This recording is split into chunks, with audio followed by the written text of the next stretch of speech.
अस्सलामुअलैकुम रहमतुल्लाह। मैं हूं इरफान खालिद, डिस्ट्रिक्ट राजनपुर से। इस वक्त हम अपने फील्ड पे मौजूद हैं, गाजी PQN के फॉर्म पे, जहां हम बगैर किसी परचेज इनपुट के ऊपर काश्तकारी करते हैं। तो ये इस वक्त हमारा फील्ड जो आपको मेरे पीछे नज़र आ रहा है, ये कॉटन का फील्ड है और ये तकरीबन 2 एकड़ का फील्ड है जहाँ पे इस वक्त हम मौजूद हैं।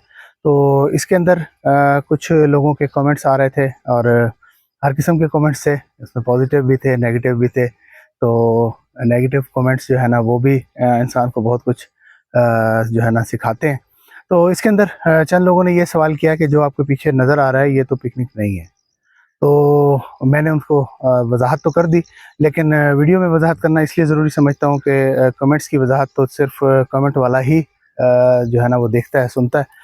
तो लेकिन ये वजाहत जो है वो सब लोगों तक पहुँचेगी।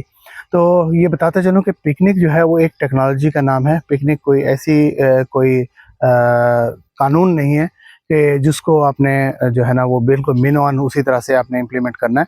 असल चीज़ है उस कानून के जो रूल्स हैं उनको फॉलो करें तो इंशाल्लाह नताइज निकल आएंगे। तो ये बात ज़हन में रखें कि ये जो पिकनिक या पायदार कुदरती निज़ाम काश्तकारी है, जिसके अंदर हम बगैर किसी परचेज इनपुट के ऊपर किसी भी क्रॉप को ग्रो कर सकते हैं, उसके 4 मेजर असूल है ना। उन 4 मेजर असूल्स को फॉलो करें और उसके बाद बहुत सारी डिसीजंस ऐसी होती हैं जो आपको अपने इलाके, अपने क्लाइमेट कंडीशन, अपनी सॉइल कंडीशन और इसके अलावा अपने मौसम और इलाके और क्रॉप के हिसाब से आपको खुद डिसाइड करनी पड़ती है। तो ऐसा नहीं है कि सुई में कुछ धागा डाल के दे देता है और हम सिर्फ उसकी सिलाई करते रहते हैं, तो ऐसा हरगिज़ नहीं है। तो जिस वक्त आप देखते हैं कि कन्वेंशनल के अंदर भी आप मुख्तलिफ जो क्रॉप्स होती हैं उनको मुख्तलिफ किस्म का फीड प्लान देते हैं। कभी भी एक फीड प्लान जो है ना वो कभी भी हर क्रॉप के लिए जो है काबिल अमल नहीं होता। तो इसी तरह पिकनिक है, तो इसके अंदर जो जनरल रूल्स हैं उनको फॉलो करना ज़रूरी है। सबसे पहला रूल जो है वो लैंड को लेवल करना चाहिए, ज़ीरो लेवल होनी चाहिए लैंड आपकी, ताकि पानी जो है वो इक्वल डिस्ट्रीब्यूट हो और हर जगह पानी एक ही लेवल के ऊपर रहे। जहां पानी को रोकना चाहते हैं उसी स्टैंडर्ड के ऊपर आपको पानी को रोक सकें। अगर लेवल नहीं होगी ज़मीन तो कहीं पे पानी ज़्यादा हो जाएगा और कहीं पे पानी कम हो जाएगा। तो दूसरा जो इसका मेजर जो रूल है वो ये है कि ज़मीन का हार्ड पैन ब्रेक करें। हार्ड पैन क्या होता है? ज़मीन के नीचे मुसलसल ट्रैक्टर चलने की वजह से, मुसलसल कल्टीवेशन होने की वजह से ज़मीन के नीचे एक सख्त तय आ जाती है और वो सख्त तय इतनी मजबूत होती है कि वो पानी को भी लीच डाउन नहीं होने देती, नीचे नहीं जाने देती और क्रॉप की जो जड़ें हैं वो भी नीचे नहीं जा सकती। तो उस सूरत के अंदर जो क्रॉप है आपकी वो जो है वो रुक जाती है या एक ख़ास स्टेज के ऊपर आकर वो पक जाती है और उसके बाद वो आगे जो है ना वो सर्वाइव नहीं कर सकती। तो इसलिए हार्ड पैन ब्रेक करना ज़रूरी है, दूसरा असूल है।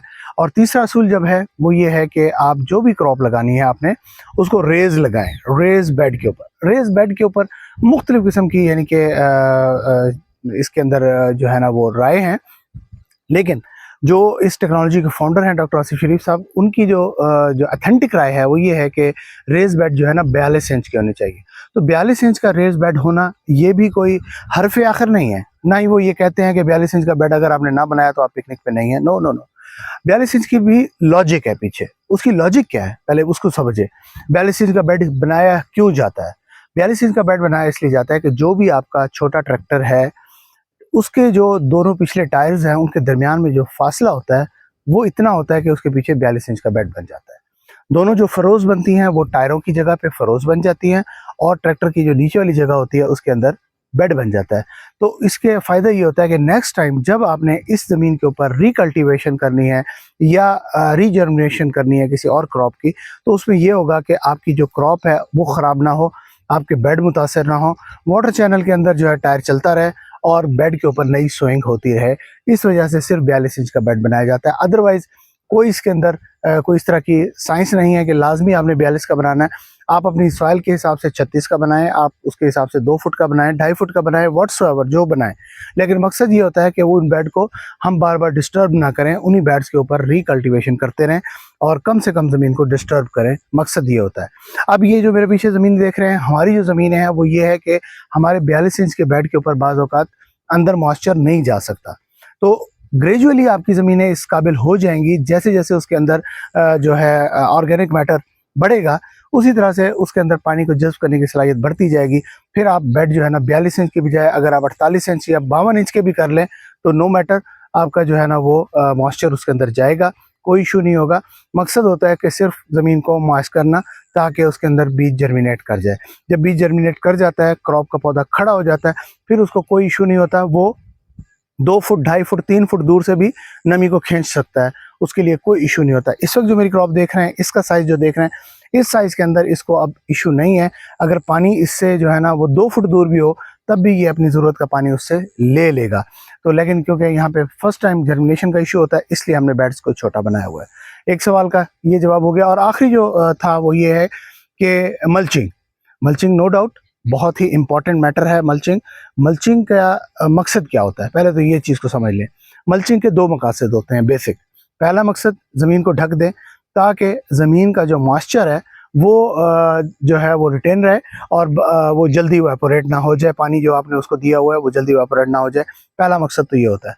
और दूसरा मकसद ये होता है कि ज़मीन का जो टेम्परेचर है वो मेंटेन रहे ताकि जो डायरेक्ट सनलाइट है वो ज़मीन के ऊपर ना बढ़े। तीसरा मकसद ये होता है कि उसके अंदर जड़ी बूटियों का उगाव कम से कम हो। जैसे खाली ज़मीन होगी, उसके ऊपर सनलाइट पड़ेगी तो जड़ी बूटियाँ उगेगी। तो जब हम उसको कवर करते हैं, डायरेक्ट सनलाइट से बचाते हैं, तो जड़ी बूटियाँ जो है ना कम से कम ग्रो करती हैं। और आखिरी सबसे बड़ा इंपॉर्टेंट फ़ायदा ये है कि इसके नीचे अल्लाह ताला की एक नई मखलूक जो है वो ग्रो करती है, जिसको कहते हैं बायोटा या बैक्टीरिया डेवलप होते हैं, जो सॉइल के अंदर मौजूद जो न्यूट्रिएंट्स होते हैं उनको अवेलेबल फॉर्म में करते हैं, ताकि जो भी पौधा, जो भी क्रॉप आपने उसके ऊपर लगाई हुई है, वो उस पौधे को या उस फसल को उनकी ज़रूरत के मुताबिक न्यूट्रिएंट्स जो है वो ज़मीन से काबिल इस्तेमाल हालत में ला के दें। काबिल इस्तेमाल हालत क्यों कह रहा हूँ? क्योंकि ज़मीन के अंदर न्यूट्रिएंट्स मौजूद हैं। अल्लाह ताला ने जब ज़मीन को पैदा किया था तो उस वक्त इसके अंदर क़यामत तक उगने वाले तमाम पौधों के लिए खुराक जो है वो मुहैया फरमा दी थी। सोचने की बात है कि जब आपने अल्लाह ताला ने एक चीज़ को पैदा किया तो ये कैसे हो सकता है जब कि उसका रिस्क उसने पैदा ना किया हो और रिस्क का ज़िम्मा हमारे ज़िम्मे लगा दिया हो कि ये मखलूक मेरी है, मैं पैदा कर रहा हूँ और इसका रिस्क तुम इसको प्रोवाइड करो। नथिंग। अल्लाह ताला जैसे हमें रिस्क प्रोवाइड करता है, इसी तरह अपनी तमाम मखलूकों को, तमाम पौधों, जानदारों को वो रिस्क का बंदोबस्त करके रखता है। अब इस बायोटा का काम ये था कि ये ज़मीन के अंदर मौजूद न्यूट्रिएंट्स को अवेलेबल फॉर्म के अंदर करके पौधे को मुहैया करे।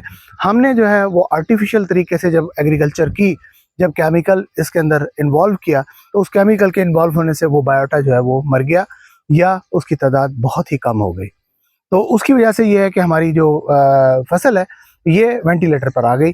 तो जैसे ही हम उसकी वेंटिलेशन रोकते हैं, यानी कि उसकी आर्टिफिशियल खुराक रोकते हैं, उसी वक्त ये भी रुक जाती है।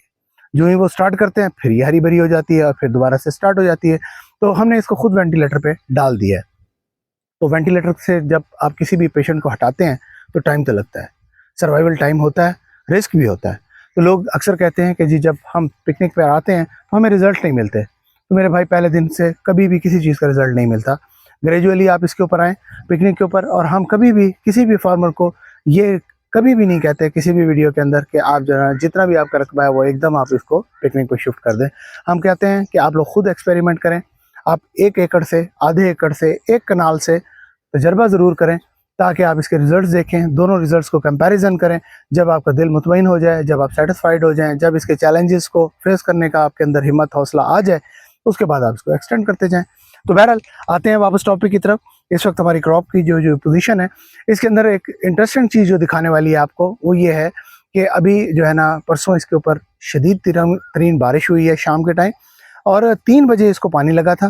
3 बजे इसका पानी बंद हुआ और 4 बजे जो है ना वो मौसम ख़राब होना शुरू हुआ और 4 बजे इतनी शदीद जो है ना तूफ़ानी बारिश आई और उसकी वजह से जो है ना ये सारा एरिया जो हमारा था वो जलथल हो गया। लेकिन इसके अंदर जो इंटरेस्टिंग चीज़ आपको नज़र आ रही है वो ये कि इस वक्त मैं अपनी फील्ड में मौजूद हूँ और इस वक्त अभी तक इसको 24-26 घंटे हुए हैं। तो ये देखें, वाटर चैनल के अंदर भी इस वक्त पानी मौजूद नहीं है, वाटर चैनल भी पाँव सह रहा है। तो इसका मतलब ये हुआ कि पानी ने, ज़मीन ने जो है पानी को एब्जॉर्व कर लिया।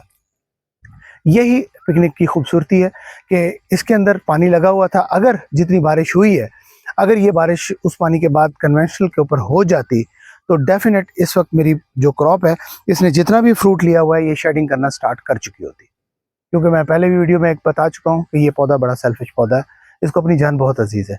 तो इसलिए जो था हार्ट पैन ब्रेक होने की वजह से जो है वो ये हुआ कि पानी लीच डाउन हो गया और पानी लीच डाउन होने की वजह से एक तो पौधा जो है वो अच्छा खुश और सांस ले रहा है, और साथ साथ ये हो रहा है कि हमारा मॉइस्चर रिटेन हो रहा है।